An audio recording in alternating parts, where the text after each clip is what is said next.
نحمد اللہ تعالی ونصلی ونسلم علی رسولہ المجتبی وعلی آلہ وصحبہ وبارک وسلم دائما ابدا اما بعد اعوذ باللہ من الشیطان الرجیم بسم اللہ الرحمن الرحیم۔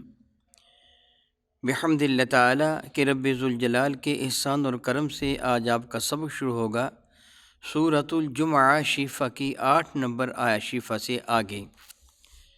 ملاحظہ کیجیے گا، اعوذ باللہ من الشیطان الرجیم بسم اللہ الرحمن الرحیم، یا ایہا الذین آمنوا اذا نودی للصلاة من یوم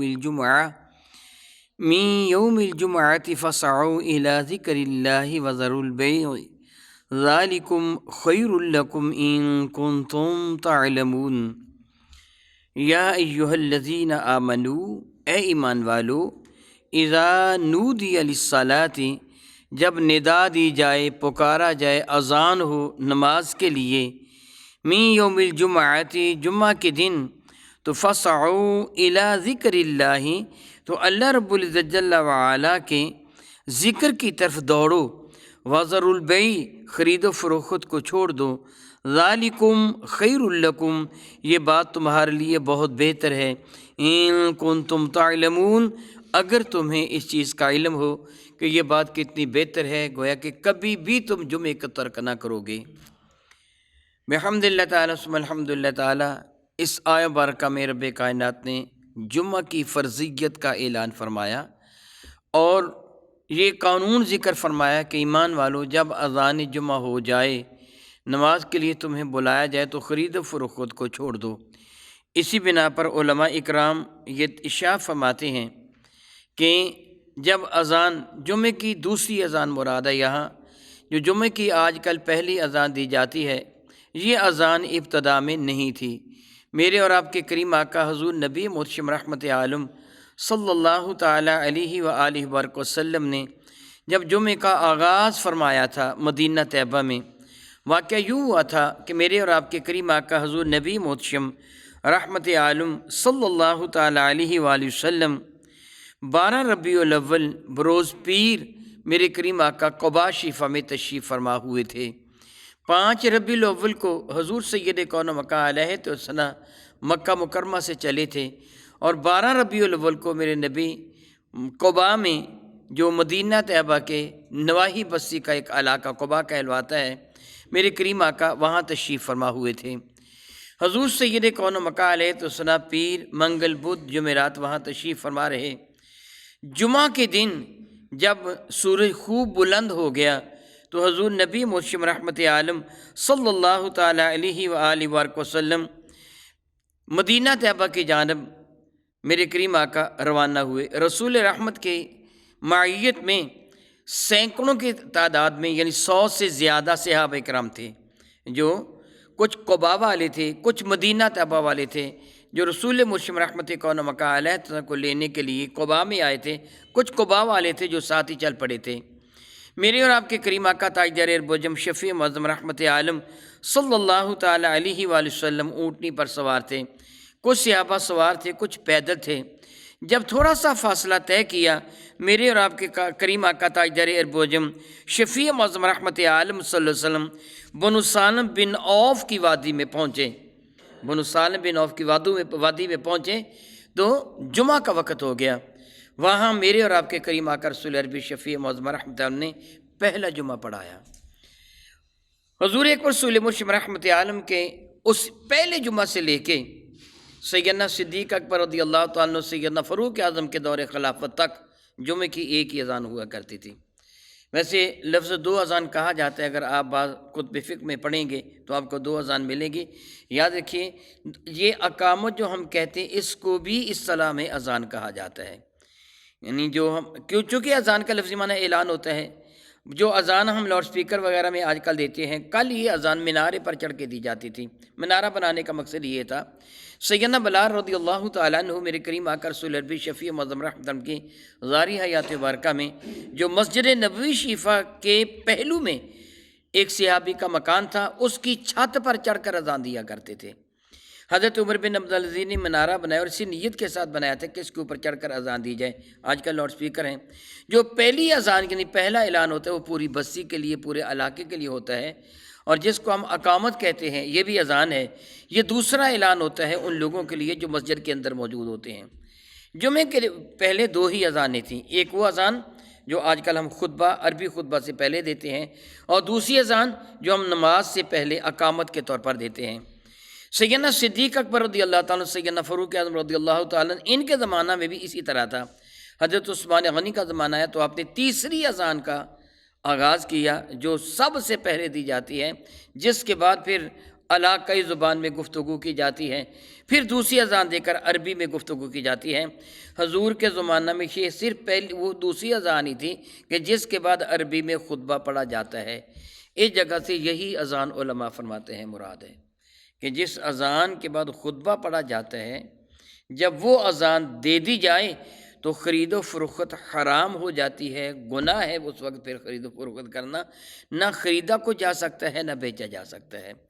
اللہ تعالیٰ نے منع فرما دی وَذَرُوا الْبَيْعَ، خرید و فروخت کو چھوڑ دو۔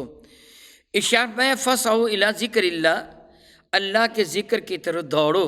یہاں دوڑنے سے مراد وہ عرف والا دوڑنا نہیں ہے کہ جمعہ پڑھنے کے لیے دوڑ کر آنا چاہیے، فرض ہے، نہیں، مراد ہے کہ سلسلہ میں سعی کرنا، بھاگ دوڑ کرنا، جس طرح ہم اردو میں بھی لفظ کا استعمال کرتے ہیں، یعنی کوشش اور تکلف کے ساتھ آنا۔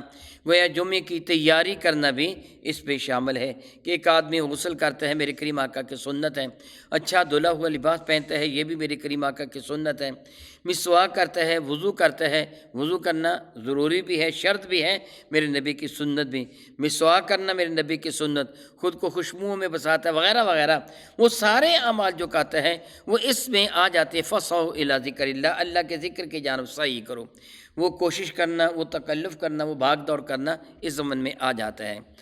جمعہ کو ابتداً عروبہ کہا جاتا تھا۔ تاجر بجم شفیع معظم رحمت عالم صلی اللہ تعالیٰ علیہ وآلہ وسلم کے جدی امجد حضرت کعب بن لوئی، انہوں نے اس کا نام عروبہ رکھا تھا۔ وہ جمعہ کے دن لوگوں کو اکٹھا کر کے خطبہ دیا کرتے تھے اور لوگوں کو میرے کریم آقا تاجر بجم شفیع معظم رحمت عالم کی تشریف آوری کے بارے میں بتایا کرتے تھے کہ میری نسل میں وہ شخص پیدا ہوں گے جن کو رب کائنات جل وعلا نے خاتم الانبیاء بنایا ہے۔ یہ خطبہ دیا کرتے تھے، اس کو پہلے عروبہ کہا جاتا تھا، پھر اس کا نام جمعہ ہو گیا۔ میرے کریم آقا تاجدار اربوجم شفیع معظم رحمت عالم صلی اللہ علیہ وسلم نے جب ہجرت سے پہلے مدینہ طیبہ میں اپنے غلاموں کو بھیجا تھا، ہجرت کر کے آئے تھے، اس وقت سے ابتداً جمعہ شروع ہو گیا تھا، لیکن باقاعدہ طور پر جمعہ میرے کریم آقا رسول عربی شفیع معظم رحمت عالم نے اس کا آغاز فرمایا۔ یعنی حضور نے جو پہلی نماز جمعہ ادا فرمائی وہ ہے جس کا میں تھوڑی دیر پہلے تذکرہ کر چکا ہوں۔ حدیث بارکہ میں ہے کہ صحابہ کرام نے بارگاہ رسالت امام میں عرض کیا تھا، یا رسول اللہ جمعہ کو جمعہ کیوں کہا جاتا ہے؟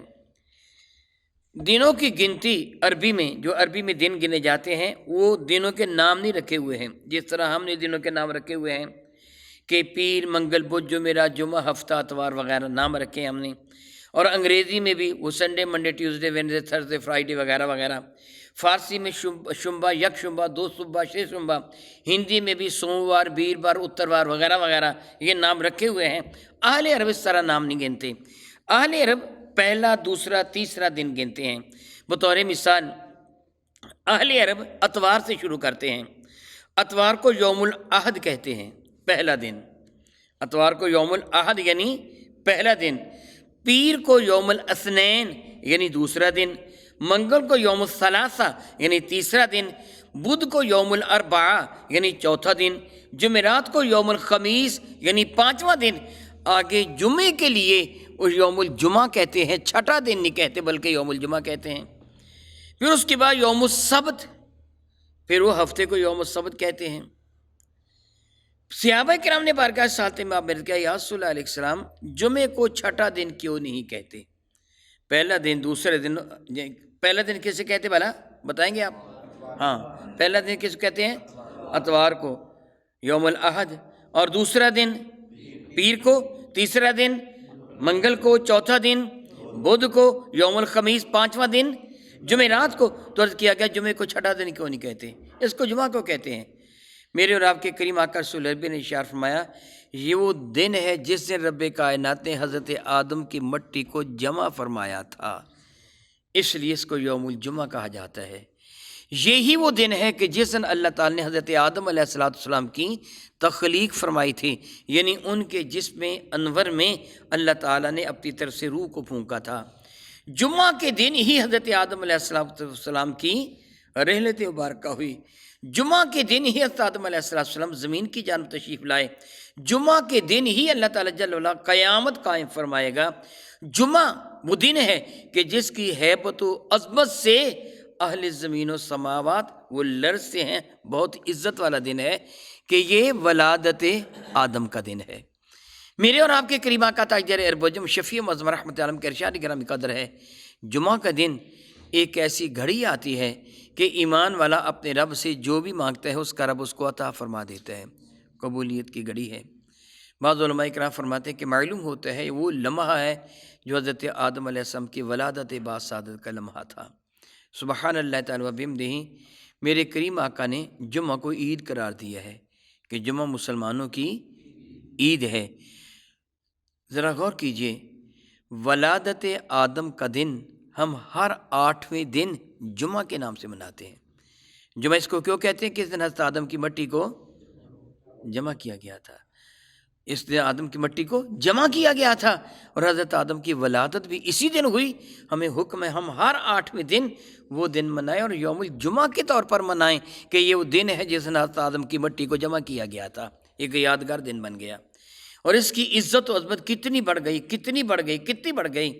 میرے اور آپ کے کریم آقا ربی ذوالجلال کے محبوب حضور نبی مرشد رحمت عالم صلی اللہ علیہ وسلم کے ارشاد گرامی قدر کا مفہوم بنتا ہے، جمعہ کے دن فرشتے مسجد کے دروازے پر اللہ رب العزت جل وعلا کی جانب سے ایک رجسٹر لے کے کھڑے ہو جاتے ہیں، اور جو پہلے نماز جمعہ پڑھنے کے لیے آتے ہیں ان کو نماز جمعہ کے علاوہ اللہ تعالیٰ اونٹ ذبح کر کے اللہ کی راہ میں تقسیم کرنے کا ثواب عطا فرما دیتا ہے۔ پھر بعد میں آنے والوں کے لیے گائے ذبح کر کے، بعد میں آنے والوں کے لیے بکری ذبح کر کے اللہ حاضر قیاس ثواب میں کمی ہوتی چلی جاتی ہے۔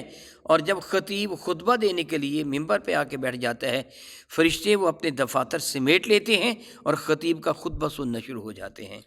سبحان اللہ، جمعہ پڑھنے کے لیے آنے والے کو بھی اللہ تعالیٰ جل وعلا اضافی ثواب عطا فرماتا ہے۔ پتہ چلا کہ یوم میلاد آدم کی ولادت کے دن کو اللہ نے کتنی عزت عطا فرمائی ہے۔ پھر سوچئے اگر یوم میلاد آدم کو یہ عزت ہے تو جو یوم میلاد مصطفیٰ ہے، جو یوم میلاد النبی ہے، حضور کی ولادت باسعادت کا دن ہے، اس کو کس قدر اہمیت۔ میرے نبی صلی اللہ تعالی وسلم نے فرمایا تھا ایک صحابی سے، یہ حدیث مبارکہ ہے، حضور نے فرمایا تھا پیر کے دن روزہ رکھو۔ بحمد اللہ تعالیٰ ثم الحمد للہ تعالیٰ آج بھی ہر میں شیفر میں رواج ہے پیر اور جمعرات کا روزہ رکھنے کا۔ حضور نے فرمایا تھا پیر کے دن روزہ رکھو۔ صحابی نے سوال کیا تھا، یا رسول اللہ پیر کے دن کو کیا فضیلت ہے، یعنی پیر کو کیوں روزہ رکھوں، مرادی اس کی فضیلت کیا ہے؟ میرے کریم فرمانے کہ تجھے پتہ نہیں کہ پیر کے دن میں مصطفیٰ کریم پیدا ہوا ہوں، پیر کے دن میں نے اعلان نبوت فرمایا ہے، پیر کے دن ہی میں نے ہجرت فرمائی، جو میں قبل ازیں بیان کر چکا ہوں کہ حضور نے جو ہجرت کی ابتدا کی تھی تو 5 ربیع الاول پیر کے دن ابتدا فرمائی تھی، اور حضور 12 ربیع الاول پیر کے دن میرے کریم آقا رسول اللہ شفیع معظم رحمت عالم قباء شیفہ میں تشریف فرما ہو گئے تھے۔ حضور نے فرمایا پیر کے دن مجھ پہ وحی نازل ہوئی تھی، گویا حضور نے اپنی ولادت باسعادت کا دن منانے کا حکم دیا کہ تم اس دن روزہ رکھا کرو کہ اس دن میری ولادت باسعادت ہوئی تھی۔ آپ سن رہے تھے کہ اللہ تعالیٰ اشارہ فرماتے ہیں کہ جب اللہ تعالیٰ جل مجد الکریم کی رضا کے لیے نماز جمعہ ادا کرنے کے لیے اذان دے دی جائے، خرید فروخت کو چھوڑ دو، تم اللہ کے ذکر کی طرف دوڑو، ذالکم خیر لکم، یہ بات تمہارے لیے بہت بہتر ہے، ان کنتم تعلمون، اگر تم جانتے ہو تو۔ فَإِذَا قُضِيَتِ الصَّلَاةُ، سبحان اللہ، دین فطرت ہے نا۔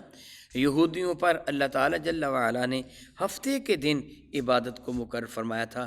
وہ مچھلیاں پکڑا کرتے تھے، ان کے لیے صبح سے لے کے شام تک صرف عبادت کرنا تھی، مچھلیاں پکڑنے کی اجازت نہیں تھی۔ انہوں نے مچھلیاں پکڑیں، رب کائنات نے وَكُونُوا قِرَدًا خَاسِئِينَ فرماتے ہوئے ان کو ذلیل بندر بنا کے ہلاک کر دیا تھا۔ لیکن مسلمانوں کو کیا حکم ہے؟ سبحان اللہ، دیکھیے میرے نبی کے صدقہ سے کتنی آسانی۔ میں جب اذان جمعہ ہو، دوسری اذان، اس وقت سے لے کے نماز پڑھنے تک پابندی ہے۔ فَإِذَا قُضِيَتِ الصَّلَاةُ، جب تم نماز پڑھ چکو تو فَانتَشِرُوا فِي الْأَرْضِ، پھر زمین میں پھیل جاؤ، پھر تمہیں اجازت چھٹی۔ جب تم نماز پڑھ چکو، کتنی دیر پابندی ہے؟ دوسری اذان کے وقت سے لے کر نماز کی ادائیگی تک، یعنی وہ 2 رکعتیں جو ادا کرنی ہے نماز جمعہ کی، ان 2 رکعتوں کے ادا کرنے تک اتنی دیر تک پابندی ہے کہ تم نے اس کو اپنانا ہے، خرید و فروخت نہیں کرنی ہے، کاروبار دنیا نہیں کرنا ہے۔ اس کے بعد فرمایا فَإِذَا قُضِيَتِ الصَّلَاةُ، جب نماز مکمل کر چکو تو فَانتَشِرُوا فِي الْأَرْضِ، زمین میں پھیل جاؤ، وَابْتَغُوا مِنْ فَضْلِ اللَّهِ، اب اللہ کا رزق تلاش کرو، کاروبار کرو، جو تم نے کاروبار زندگی کرنے ہیں سو کرو۔ نماز جمعہ کی ادائیگی فرض ہے۔ علماء کرام نے اس کے لیے کچھ شرائط رکھی ہیں، ارشاد فرمائی ہیں، جو کتب احادیث و قرآن کریم کے اس آیہ بارکہ کے تناظر میں وَذَرُوا الْبَيْعَ، خرید و فروخت کو چھوڑ دو۔ وہ فرماتے خرید و فروخت شہر میں ہوتی ہے، گاؤں میں خرید و فروخت نہیں ہوتی، آج ہوتی ہے، اس زمانہ میں نہیں ہوا کرتی تھی، کیونکہ گاؤں میں یہ دکانیں اس انداز سے نہیں ہوا کرتی تھیں جس طرح کہ آپ آگے پڑھیں گے۔ کبھی کبھار مال تجارت آیا کرتا تھا کہ جو لوگ خریدنے کے لیے ارد گرد کے علاقوں سے شہروں میں آیا کرتے تھے، گاؤں میں اس طرح دکانیں نہیں ہوا کرتی تھیں۔ اس لیے جمعہ کی شرائط میں ایک شرط شہر بھی ہے، ایک شرط یہ بھی ہے کہ بادشاہ اسلام خود جمعہ پڑھائے گا یا اس کا نمائندہ جمعہ پڑھائے گا، لوگوں کو آنے جانے کی اجازت ہوگی۔ عاقل و بالغ مسلمان مردوں پر جمعہ فرض ہوگا، نابالغ چھوٹے بچے، خواتین، بیمار، اپاہج، دیہاتی، ان پر جمعہ فرض نہیں ہوگا۔ شہر کی ایک تعریف کی گئی ہے کہ ایک ایسی بستی، ایک ایسا علاقہ جہاں ضروریات زندگی میسر ہوں، علاوہ ازیں وہاں کوئی نہ کوئی عدالت ہو، خواہ انصاف ہوتا ہو یا نہ ہوتا ہو، یعنی لوگوں کو سہولت ہو کہ اگر ان کا تنازع ہے تو اس تنازع کو نپٹانے کے لیے کوئی بندے وہاں موجود ہوں، جس طرح آج کل ہمارے گاؤں میں نمبردار وغیرہ یا ممبر وغیرہ یا ایسے لوگ موجود ہیں۔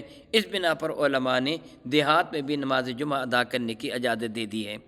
میرے کریم آقا تاجدار اربجم شفیع معظم رحمت عالم صلی اللہ علیہ وسلم کا ارشاد گرامی قدر ہے، ایک جمعہ دوسرے جمعہ تک جو ایمان والا ادا کرتا ہے، درمیان کے سارے گناہوں کا کفارہ ہو جاتا ہے، درمیان کے سارے گناہ جمعہ کے صدقہ سے معاف کر دیے جاتے ہیں۔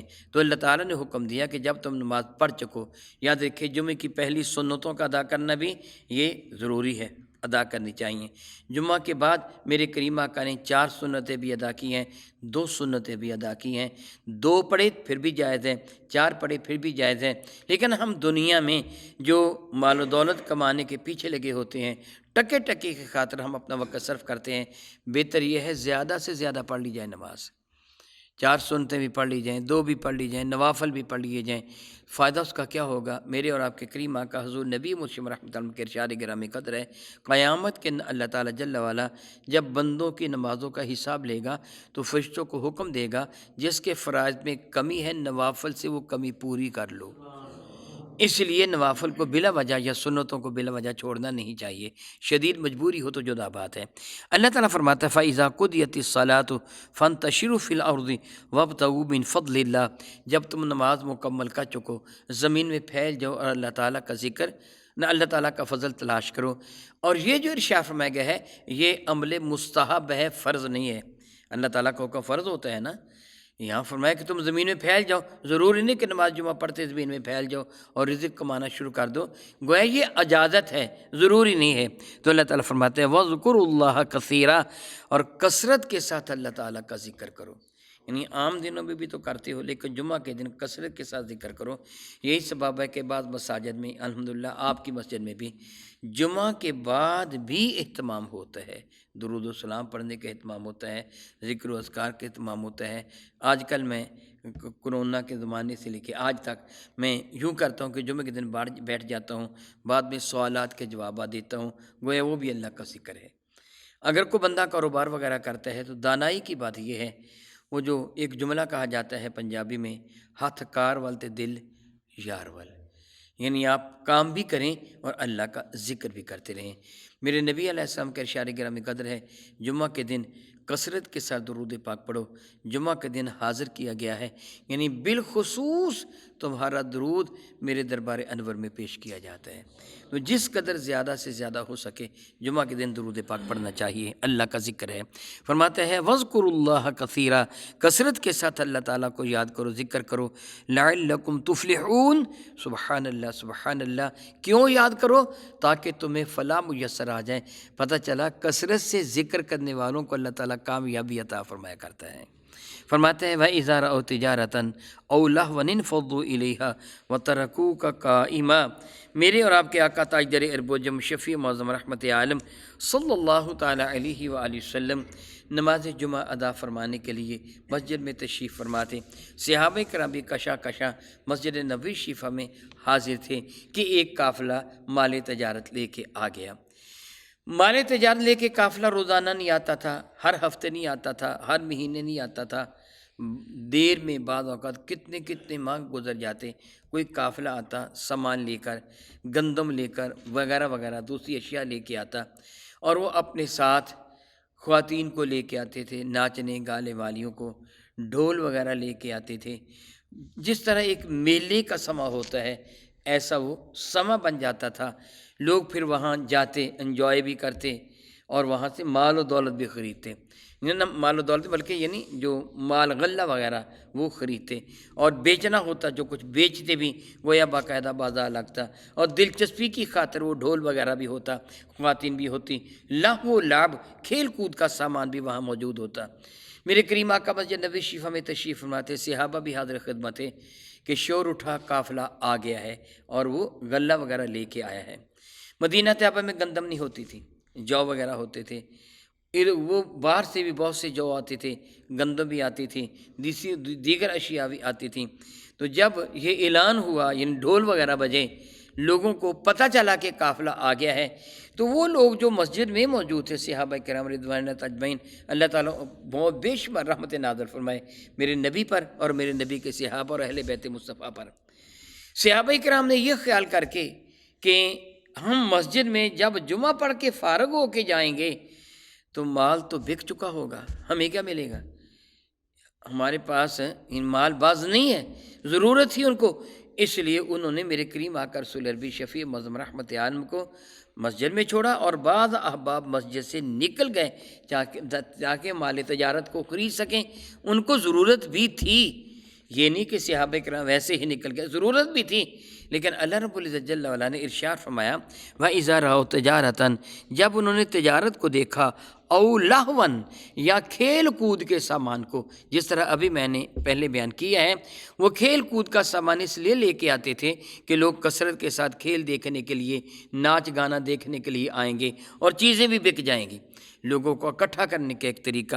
وَإِذَا رَأَوْا تِجَارَةً، جب انہوں نے کوئی تجارت دیکھی، او لہوا انفضوا الیہا، یا کھیل کود کو دیکھا تو اس کی جانب وہ متوجہ ہو گئے، چل دیے۔ وَتَرَكُوكَ قَائِمًا، یا رسول اللہ علیہ السلام آپ کو اسی طرح خطبہ میں کھڑے چھوڑ گئے کہ آپ تشریف فرمائیں مسجد کے اندر، اور وہ چلے گئے۔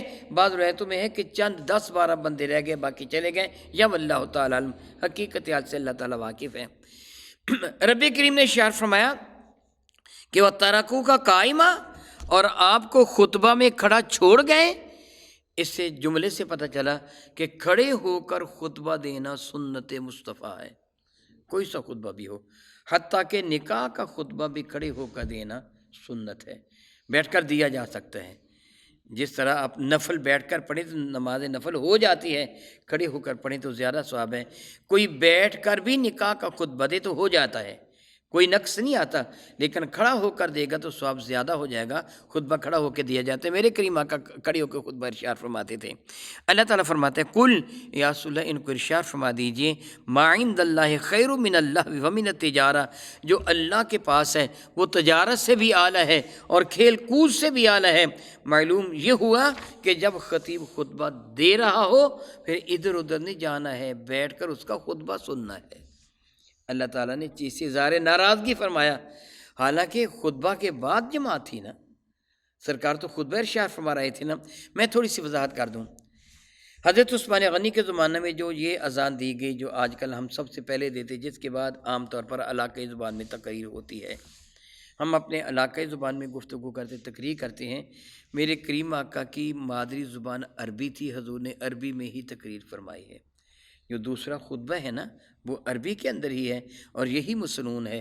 میرے کریم آقا رسول ربی کے بعد صحابہ کرام نے مختلف علاقے فتح فرمائے، جن میں وہ اجمی علاقے بکثرت تھے، ایران وغیرہ کا فارسی بولنے والے، یہاں تک کہ حضرت سیدنا فاروق اعظم رضی اللہ تعالیٰ تو سندھ کے علاقے بلوچستان تک، مکران تک تشریف لے آئے تھے۔ تو ان علاقوں میں بھی جب جمعہ پڑھایا گیا تو سب صحابہ نے جمعہ کا خطبہ دوسرا ہمیشہ عربی کے اندر ہی دیا ہے۔ حضرت سیدنا عثمان غنی نے جو اذان شروع کی، اس سے فائدہ اٹھایا گیا کہ پہلی اذان دینے کے بعد لوگوں کے اکٹھا کرنے کے لیے یا سمجھانے کے لیے علاقائی زبان میں تقریر کا لی جاتی، خطبہ دیا جاتا ہے، لیکن جو سنت خطبہ ہے میرے نبی علیہ السلام کی جانب سے وہ عربی کے اندر ہی دیا جاتا ہے، یعنی وہ خطبہ عربی کے اندر ہی پڑھا جاتا ہے۔ حضور علیہ السلام گویا تقریر فرماتے، تقریر فرمانے کے بعد حضور جماعت فرما دیتے۔ خطبے کے لیے درود پاک صحابہ کرام پر بالخصوص اور چند آیات مبارکہ کا تلاوت کرنا کافی ہوتا ہے، خطبہ ہو جاتا ہے۔ دونوں خطبوں کے درمیان بیٹھنا میرے نبی کی سنت ہے صلی اللہ تعالیٰ ودائم ابدا۔ اللہ تعالیٰ فرماتا کل محبوب فرما دیجئے ما عند اللہ خیر من اللہ ومن التجارہ، جو اللہ کے پاس ہے ثواب کے اعتبار سے، نیکیوں کے اعتبار سے، درجات کے اعتبار سے وہ بہتر ہے اس کھیل کود سے بھی اور تجارت سے بھی، یقین بھی یقین بہتر ہے۔ فرماتے ہیں واللہ خیر الرازقین، اور اللہ تعالیٰ جل وعلا ہی سب سے بہتر رزق عطا فرمانے والا ہے۔ تم رزق کی تلاش میں نکل گئے تھے نا کہ کچھ بیچیں گے، کچھ خریدیں گے، قافلہ آیا ہوا ہے، خرید و فروخت ہوگی، سنو تم نماز جمعہ ادا کرو، جمعہ پڑھنے کے بعد کاروبار کے لیے نکلو، اللہ تعالیٰ خیر و برکت عطا فرما دے گا۔ وہ بہترین رزق عطا فرمانے والا، سب سے اعلیٰ رزق عطا فرمانے والا ہے۔ سبحان اللہ تعالیٰ وبحمدہ، رب کائنات نے کتنے حسین انداز میں ہماری رہنمائی فرمائی۔ او کما قال اللہ تبارک و تعالی واللہ تعالی اعلم باسرار کتابی۔